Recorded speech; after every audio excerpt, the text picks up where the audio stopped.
બનાસકાંઠાના વેપારી મથક ડીસાના ભેળસેડિયા તેલિયા રાજાઓની મિલોનો તપાસ જરૂરી.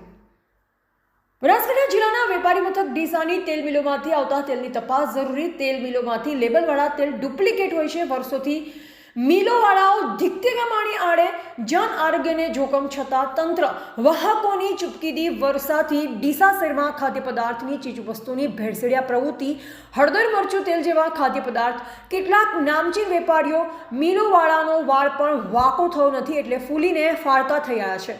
આ ઠગ ભગતોએ પોતાના બે નંબરી સામ્રાજ્ય બચાવવા સમય મુજબ કાચડાની માફક રંગ બદલે છે.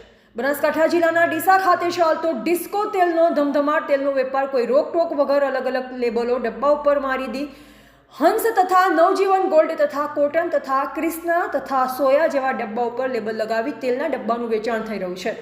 5 લીટર તથા 2 લીટર તથા 1 લીટર જેવા પેકિંગ કરવામાં આવે છે અને મિલ માલિકો લોકોના આરોગ્ય સાથે ચેડા કરી રહ્યા છે.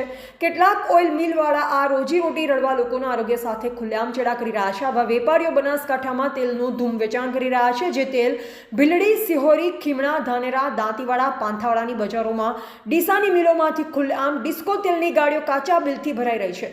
આ વેપારીઓ જીએસટીની ચોરી કરી સરકારની તિજોરીને પણ ચૂનો લગાવી પોતાના ઘર ભરી રહ્યા છે.